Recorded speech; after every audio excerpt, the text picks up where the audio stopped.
அருமையானவர்களே, எப்படி இருக்கீங்க? சந்தோஷமாக இருக்கீங்களா? நிச்சயமாகவே நீங்கள் சந்தோஷமாக, மகிழ்ச்சியாக, ஆசீர்வாதமாக இருக்க வேண்டும் என்று சொல்லி வாழ்த்துகின்றேன். ஆண்டவர் உங்களை அப்படியாக ஆசீர்வதித்து வழிநடத்த உண்மையுள்ளவராய் இருக்கிறார். இந்த நாளிலே ஒரு அருமையான ஆண்டவருடைய வசனம் என்னன்னு சொன்னால், நீதிமொழிகளின் புத்தகம் 24ஆம் அதிகாரம் அதனுடைய 10வது வசனம் இப்படியாய் சொல்லப்பட்டிருக்கிறது. ஆபத்து காலத்திலே நீர் சோர்ந்து போவாயானால் உன் பலன் குறுகினது என்று சொல்லி அருமையான சாலமோன் சொல்லுகிற நீதிமொழிகளிலே பார்க்கிறோம். ஆபத்து காலத்தில் நம்ம என்ன பண்ணக்கூடாது? சோர்ந்து போகக்கூடாது. ஆபத்து வரும்போது நம்ம சோர்ந்துட்டோன்னு சொன்னால் நம்முடைய பலன் குறுகி போயிடும்.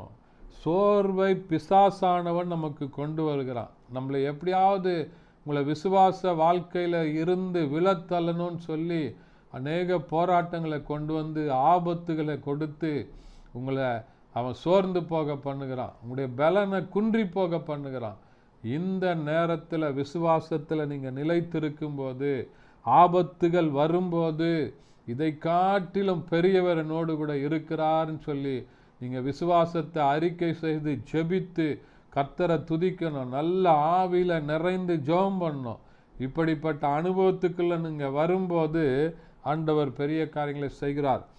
ஆபத்திலும் அவரை நான் கூப்பிடும் வேளைகளிலும் என்னை தப்புவிக்க அவர் வல்லவராய் இருக்கிறார் என்று சொல்லி பார்க்கிறோம். அருமையானவர்களே, ஆபத்துகள் வரும்போது ஆண்டவரை துணையாக வைத்து கொள்ளுங்க.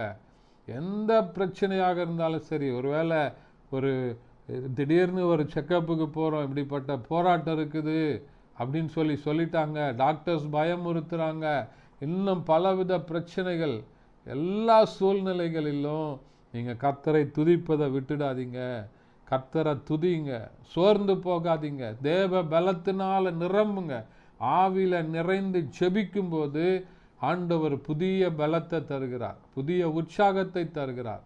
நமக்கு பலனும் தெளிந்த புத்தியும் உள்ள ஆவியை ஆண்டவர் தருகிறார் என்று சொல்லி பார்க்கிறோம்.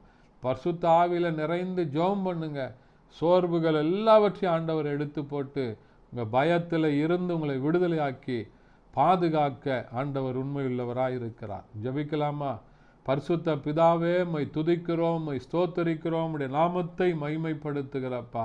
ஆண்டவரே, இந்த நாளில் கேட்ட வசனத்தின்படி ஆபத்து காலத்தில் நாங்கள் சோர்ந்து போகி விடாதபடி, பலனெல்லாம் குன்றி போகிற நேரத்தில் தேவ பலனை பெற்றுக்கொள்ள, தேவனை துதிக்க, ஸ்தோத்தரிக்க, ஆவியில் நிறைந்து செபிக்க, அப்படிப்பட்ட விசுவாச வாழ்க்கையில் எங்களை பலப்படுத்துவீராக. இயேசுவின் நாமத்தில் பிதாவே, ஆமென். தேங்க்யூ. God bless you.